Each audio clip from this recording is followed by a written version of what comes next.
Hello నమస్తే, నేను journalist YNR. నాకు ఓటేయకపోతే నేను చచ్చిపోతా. ఈ మాటలు రాజకీయాల్లో ఈ మధ్య ఎక్కువ వినిపిస్తున్నాయి.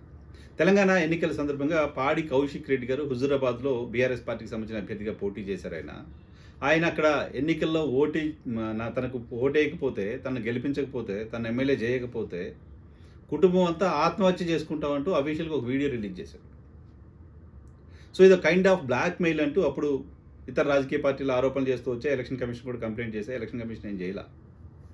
సో రాజకీయ పార్టీలకు సంబంధించిన నేతలకు ఈ స్థాయి ఫ్రస్ట్రేషన్ ఎందుకుంటుంది? ప్రజల్ని కన్విన్స్ చేయడానికి వేరే దారి ఎందుకు లేకుండా పోతుంది? తమ పార్టీ విధానాలు చెప్పుకోవడానికి వేరే అవకాశం ఎందుకు లేకుండా పోతుంది? తమ పార్టీ విధానాలతో ఎందుకు కన్విన్స్ చేయలేకపోతున్నారు? తమ సర్వీస్తో ఎందుకు కన్విన్స్ చేయలేకపోతున్నారు? ఎందుకు చేయలేకపోతున్నారో తెలియదు, కానీ ఇప్పుడు ఇది ఒక కొత్త అస్త్రాన్ని తీసుకుంటున్నారు. తాజాగా మార్కాపురం తెలుగుదేశం పార్టీ అభ్యర్థి కందుల నారాయణ రెడ్డి గారు ఇటువంటి ఒక కామెంట్ చేశారు. ఆయన కామెంట్ ప్రస్తుతం వైరల్గా మారుతోంది. చంద్రబాబు నాయుడు గారి సమక్షంలో చంద్రబాబు నాయుడు గారు నియోజకవర్గానికి వచ్చిన సందర్భంగా చంద్రబాబు నాయుడు గారిని పక్కనే పెట్టుకొని ఆయన మాట్లాడిన మాట, ఆ పెద్ద ఆయన చివరిసారి నాకు జీవితంలో టికెట్ ఇచ్చారు కాబట్టి ఈ ఒక్కసారి నన్ను గెలిపించండి, మీరు గెలిపించకపోతే నేను చచ్చిపోతా. కైండ్ ఆఫ్ బ్లాక్ మెయిల్ ఇది. నారాయణ రెడ్డి గారు చాలా పెద్ద మనిషి, గతంలో ఎమ్మెల్యేగా పనిచేశారు. సో చాలా మంచి పేరుంది ఆయనకి.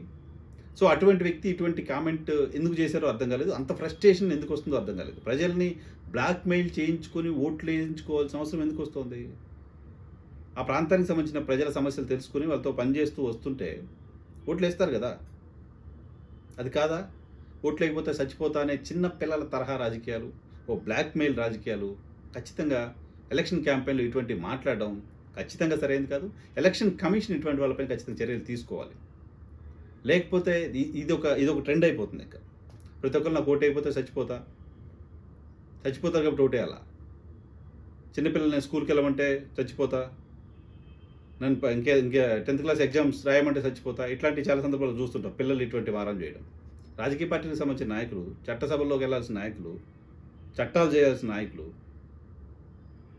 ఇటువంటి మాటలు మాట్లాడడం ఖచ్చితంగా సరైనది కాదు. అటువంటి వాళ్ళపైన ఎలక్షన్ కమిషన్ ఖచ్చితంగా దృష్టి పెట్టాల్సిన అవసరం ఉంది.